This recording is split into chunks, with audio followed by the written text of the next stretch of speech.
બસ આજે પપ્પા માર્કેટ ખુલે ને એટલે તમે જોજો આપણા રૂપિયા ડબલ થવાના છે.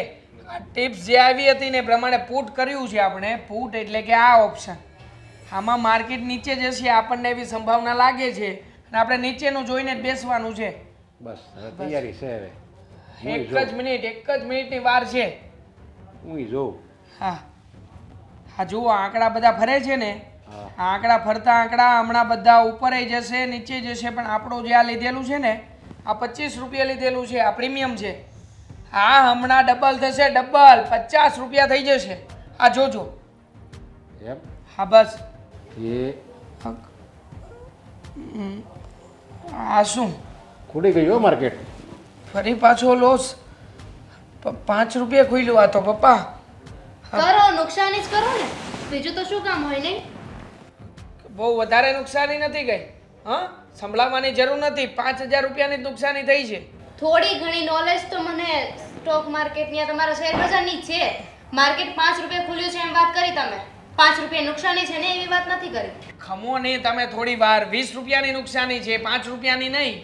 શું 20 ખમે? હા તમારે સ્ટોક માર્કેટ પણ હમણાં- કઈ બીજો દાવ રમી રહ્યો છું. બીજો દાવ રમું છું. તું બીજા આ બધાય- દાવમાં પ્રોપર પપ્પા હવે માર્કેટ જો નીચે જવાનું હતું નથી ગયું તો ઉપર તો ગયું છે ને તો ઉપર જઈને કવર કરી લઈએ ને. અરે પણ તું આ બધા ધંધા બંધ કરે હવે. આ એક તો ટેન્શન લેવું અને પાછા રૂપિયા ગુમાવવાના. આ ડબલ કામ કરાય. અરે પણ પપ્પા ક્યાં ડબલ કામ થાય છે? તમે મારી વાત સમજો. જુઓ કોઈ પણ એવો ધંધો ખરો જે બેઠા બેઠા વગર બીજા કોઈ પણ કામનું પપ્પા મારી વાત સાંભળશો કે ચા જ પીશો? હાલે કે હાલ. હા વગર કોઈ પણ મહેનત કર્યા વગર તમારા હાથમાં રૂપિયા આપી જતો હોય કોઈ ધંધો કરો. નથી ને, કારણ કે કમાવાનું કે આગળ વધવાનું કોઈ શોર્ટકટ નથી હોતું. આ તમે ઘરે બેઠા બેઠા જે કરો છો ને જેઠજી એ યોગ્ય નથી. આ વહુ જઈને- બાપા શાંતિ રાખો ને. પપ્પાને કહું છું ને. પપ્પાને જ મારે સમજાવવાના છે ને કે તમને સમજાવવાના છે. મને સમજાવો ને, હું પણ આ ઘરની સદસ્ય છું. પપ્પા આ જે થઈ રહ્યું છે ને ખોટું જ છે, તમને પણ ખબર છે, તો થોડું સમજાવો ને. ખોટું ક્યાંથી હોય? હા તો તું હા શું મારો મિત્ર રાજ ઓળખો ને. હા. એના પપ્પાને તો ઓળખો છો ને. એના પપ્પા તમારા સારા મિત્ર છે.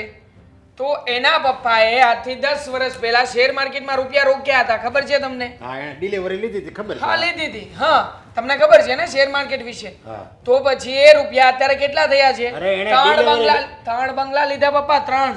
આપણે એને ડિલિવરી બેઝ ઉપર કામ કર્યું હતું ને તું આ કોલ ફૂટ કરશો. આમાં આમ જો 100 માંથી લગભગ ઉચકો એકેય ન જીતેલ એને બધાની હાર થાય ને ડિલિવરીમાં તું લઈને મૂકી દે ને તું વેચ નહીં ને તો એ 20 વર્ષ નક્કી જ નહીં કેટલા થાય એ. મોટા ભાઈને સમજાવો કે બધું છે ને એમને એમ નથી થતું.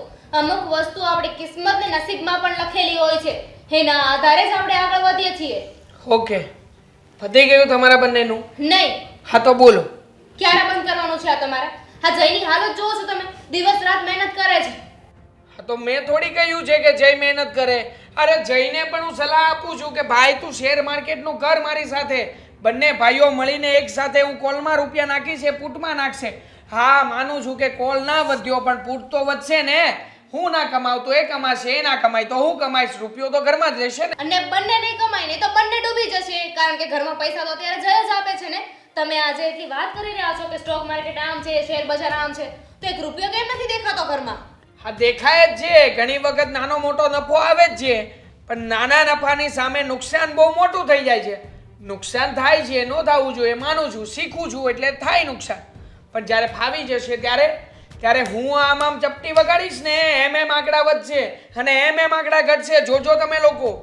100 વાતની એક વાત તું આજે કરશો ને મને જરીકે નથી ગમતું. આમાં વધે કોલ વધે કે ફૂટ વધે આપણી ઉપર તો બસ આપણી ઉપર તો ખાલી એક આપણું લેણું જ વધે, બીજું કાંઈ ન વધે. હા એ તો પૈસા નથી આવતા એટલે તમને એવું જ લાગશે કે હું લેણું કરી રહ્યો છું. પણ સાચું કહું ને પપ્પા તો એક દિવસ તમે પણ આમ મારી પીઠ થપથપાવશો.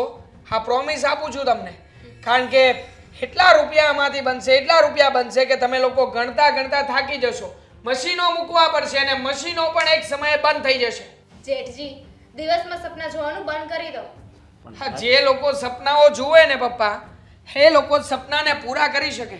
સપના બાકી પણ એવા હોવા સપના જોઈએ કે જે સાચા થઈ શકે. હવામાં તીર મારવાથી કંઈ નથી થતું. દામિની જવા દો ને પપ્પા.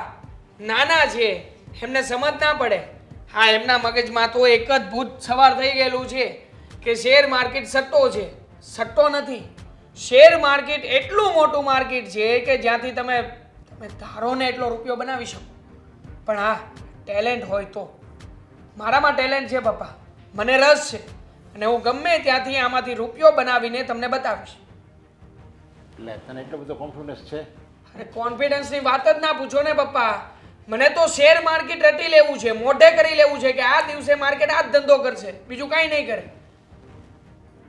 ભરોસો રાખજો પપ્પા, ઉપાધિ નહીં કરતા. આ બધા તો બોલ્યા કરે, તમારે મારી સાથે જ રહેવાનું છે અને કોઈ પણ ઘરનું વ્યક્તિ કંઈ પણ કહે ને એને તમે જવાબ આપી દેજો, હું ફોડી લઈશ બધું.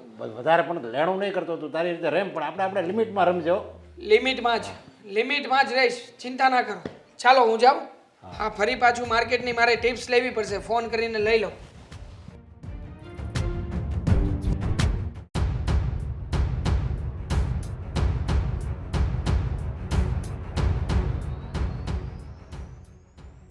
મમ્મી, હા બોલ ને બેટા. હું શું કહું છું, એ રહેવા દો ને, એ હું કરી નાખીશ. હા, ઘરમાં તું અને હું બે જણ તો છીએ, આપણે જ કામ કરવાનું છે. બાકી ઘરમાં સદસ્ય ઘણા છે, પણ આપણા ઘરમાં બે જણને તો બાકાત જ કરવાના. એક મારો દીકરો, એક મારી શ્રી 1008 મોટી વહુ. મમ્મા, હું શું કહું છું, તમે મોટા ભાઈને જરીક સમજાવો ને. જ્યારે જોવો ને ત્યારે બસ શેર માર્કેટ. પોતે તો શેર માર્કેટના રસ્તે ચડી ગયા છે, પણ સાથે સાથે જઈને પણ ઉશ્કેરે છે. એમને પણ કહે છે કે તું આમાં પૈસા રોક. હું આ ઘરમાં જ્યારથી આવી છું ને ત્યારથી મને આ શેર માર્કેટમાં કોઈ નફો નથી દેખાણો. બસ જેઠજી એમાં નકરા પૈસા જ નાખ્યા કરે છે, માણા ઘર ચાલે છે. હા બેટા, મને બધી ખબર પડે છે, પણ એ સમજવો જોઈએ ને. એ તો દિવસના છે ને, હા, રાતના તારા જોતો હોય ને એવી વાત છે. દિવસના સપના જોવે છે કરોડપતિ બનવાના, પણ સમજે. શું થયું? હા, બોલો ને. તમે અને રસોડામાં? હા, કંઈ કામ હતું. વહુરાણી કંઈ કામ હોય તો કહી દેજો. હા, અમે બંને બેઠા જ છીએ. મમ્મી, હું તો પૂછવા આવી હતી કે કંઈ કામ હોય તો હેલ્પ કરું. ઓહ, જો તો જરા બહાર જઈને જોઈ આવ. સૂરજ બરાબર બાજુ જ ઉગ્યો છે ને? બરાબર નહીં જ ઉગ્યો હોય. હા, શું કીધું તમે?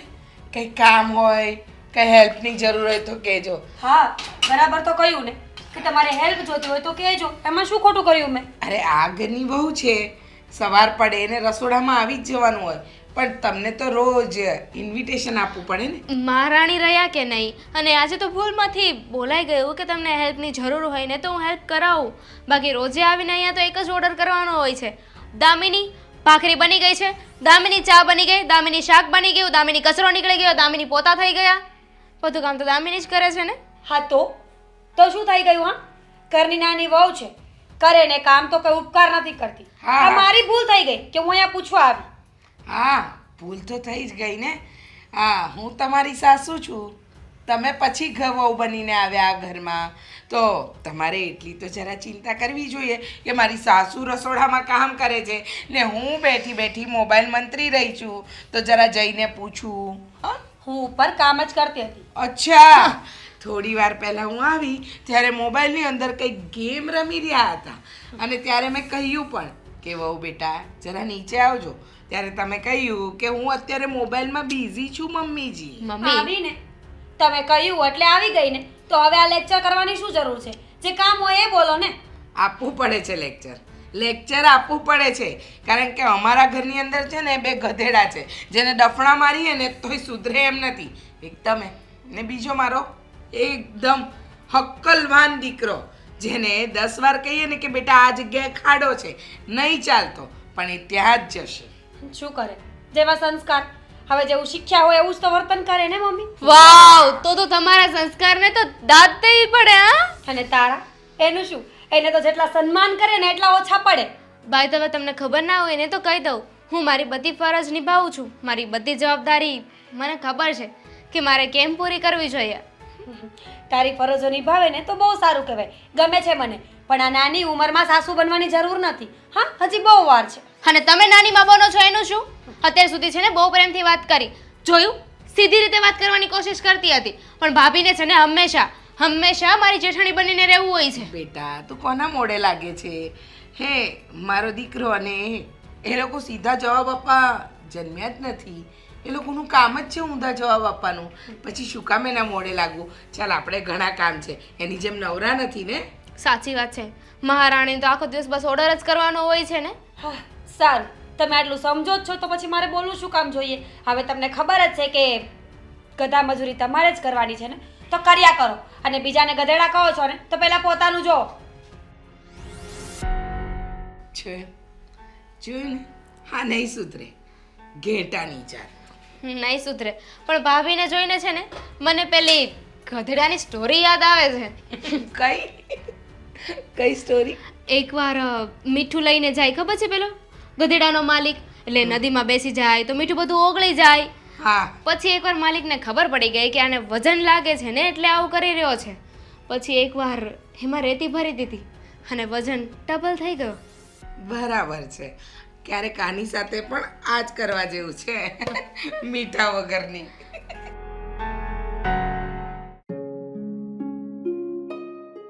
શું આમ ગુમસુમ બેઠા છો? કંઈક બોલો ને. બોલે હું કહું છું હાલ ફિલ્મ જોવા જાય, તું ના પાડશો. ફિલ્મ જોવા અને તમારી હારે હે 3 કલાકમાં મગજ પકવી નાખો તમે. ફિલ્મ જોવાનું બાજુ પર રહે, એ સ્ટોરી કે ને એ પહેલા તો તમે સ્ટોરી ચાલુ કરી દો અને આજુબાજુ વાળા બધા આપણને બંનેને જોવે. એટલે તો હું તને હારે લઈ જાઉં છું, મને એ એટલું મજા ન આવે, સમજ્યા? વાતું કોની હારે કરવી? હા હા, મને ખબર છે ને, મારી હારે વાતો કરવી. અરે ફિલ્મ જોવા ગયા તા કે વાતો કરવા? એના કરતા એકલા જઈ આવો ને, મારે નથી જોવી.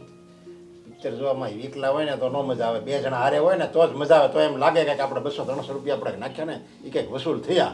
આપણે વસૂલ નથી કરવા. એક કામ કરો, આ છે ને આ રામજી મંદિરે સત્સંગ છે, ચાલો ત્યાં જઈએ. પછી ત્યાં છે ને તમને વાતો કરવા માટે તમારી ઉંમરના 2-4 ભાભાઈ મળી રહેશે અને ભજનમાં મને લાગશે.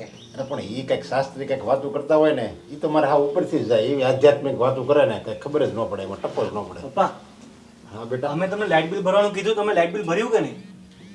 નહીં, લાઇટ બિલ તમે આ દેવાંગને આપ્યું હતું, એણે ભર્યું હશે. તો થઈ રહ્યું પપ્પા. હવે લાઇટ બિલ કોઈ દિવસ નહીં ભરાય. કેમ? તમને ખબર તો છે, આખો દિવસ બસ શેર બજાર. એને ખબર નથી પડતી કે કેટલો ટાઈમ સુધી કઈ વસ્તુમાં સમય બગાડવો ને શેમાં નહીં. જો હું અને તારા પપ્પા એને સમજાવીને થાક્યા. કોઈ સારો ધંધો કર, નોકરી કર, પણ ના, એનું મગજ શેર બજારમાં જ દોડે છે. તો અમે પણ શું કરી શકીએ? અરે એટલા કોન્ફિડન્સથી વાત કરે ને, આપણને તો એમ જ લાગે કે નહીં, શેર બજારમાં એની ચોક્કસ જીત થાય અને એ રૂપિયા એમાં મેળવીને જ રહે. અરે જુગારમાં કોઈની જીત થાય, આ જેટલું નાખીએ ને એટલું આવે ને એના કરતા 4 ગણું જાય. એ તમને ખબર ને મને ખબર, પણ આપણો ડોબો ક્યારે સુધરશે ને ખબર નથી પડતી. અરે પણ એ શું કહે છે કે આંધળું ક્યાં તમે શેર બજારમાં રૂપિયા રોકો ને તો ખોટ જ જાય. પણ તમને એનું નોલેજ હોય, કઈ એંગલ ક્યાં ગઈ અને કેવી રીતે શેર માર્કેટ હાલે છે, હવે શું થાય એનું તમને નોલેજ હોય ને તો એમાં 100% જીત થાય ને એમાં 100% એમાં રૂપિયા મળે. અને એ થોડા ઘણા નહીં હો, લાટ બધા. એનો પગાર છે ને 50,000, એનાથી લગભગ 10 ગણા રૂપિયા મળે કે. પપ્પા, એને 10 ગણા પૈસા મળે કે 100 ગણા પૈસા મળે, આ મહેનત વગરના પૈસા કહેવાય. અને જો મહેનત વગરના પૈસા આપણા ઘરે આવશે ને એટલે આપણો ભાઈ કૈયામાં નહીં રહે, વ્યસન કરશે, છોકરી લાવશે. પપ્પા, આ જુગાર ને સટ્ટો ભાઈને ખરાબ કરી દેશે. હા, સાચી વાત છે રાજની. આ જુગાર છે ને એ એક જાતનું વ્યસન જ છે. એ ઘર બરબાદ કરે, આબાદ ન કરે. અને રહી વાત આપણા દેવાંગની, તો દેવાંગને તો સમજાતું નથી કે હા ઘર ચલાવવાનું, ઘરમાં ધ્યાન આપવાનું કે આ બધા ધંધા કરવાના, પણ એને સમજાવવાનો કોઈ ફાયદો નથી. હવે એ કમાય છે ને એ નાખે છે, એ કોઈ દિવસ આપણી પાસે તો માગતા તો નથી. નાનો હતો ત્યારે મારો ભાઈ બહુ જ વ્યવસ્થિત હતો, પણ પપ્પા તમે જ્યારથી એના સમજાવવાનું બંધ કર્યું છે ને એ દિવસથી જ આ ઊંધા રવાડે ચડ્યો છે. અરે તારા પપ્પાનો કોઈ વાંક નથી, બધા જ સમજાવે છે, પણ એને સમજવું જ નથી તો કોઈ શું કરી શકે? અને હવે કઈ થોડો એ નાનો છે તે હું સમજાવું. હવે તો એના લગ્ન થઈ ગયા છે, એની પત્ની ઘરે છે, કાલે સંતાન થાય તો આખી જિંદગી કઈ થોડો પપ્પો સમજાવ્યા જ કરશે. સાચી વાત છે, પણ તમારે હજુ પણ છે ને એકવાર બેસીને એની સાથે વાત કરી લેવી જોઈએ. જો આમ ને આમ ચાલતું રહ્યું ને તો લખી રાખજો. એક દિવસ છે ને આપણા આ ઘરનું ધનોત કાઢીને રહેશે. આ ઘર વેચવાના વારા આવશે. એમાં શું થાય એને તો બંધ તો કરવું જ હોય સમજ્યા. 3-4 દિવસ ખોટ જાય ને ત્યાં એક દિવસ પાછો નફો થઈ જતો હોય એટલે એને એમ થાય કે ઓહ હજુ નફો થઈ ગયો પાછો કાલે નફો થાય. ના પપ્પા એવું છે જ નહીં. એ મને એમ કહેતો હતો કે જો આજે ખોટ જશે ને તો આવતીકાલે કોઈ પણ વસ્તુ હું વેચીને એના પૈસા લાવીશ. એ પૈસાથી પાછા શેર બજારમાં રોકીશ અને થોડા જ દિવસમાં પૈસા 2 થી 3 ગણા થશે અને જે વસ્તુ મેં વેચી લીધી એ પાછી ખરીદી લઈશ. બેટા એને સમજાવવાનો કોઈ મતલબ નથી. લાઇટ બિલ ભરવાનું છે ને તું ભરી આવજે અને બીજા ઘરના કામ હશે ને તો એ હું ને તારા પપ્પા પૂરા કરી લઈશું. જા હવે તું. ઠીક છે પપ્પા. હવે તમે જાનો કઈ રસ્તો કાઢજો નહીંતર આમ ને આમ તો છે ને આખું ઘર વેર વિખેર થઈ જશે. કહેવાય છે ને હારે જુગારી બમણું રમે એ આવી રીતે આપણો દેવાંગ એવી જ રીતે કરે છે.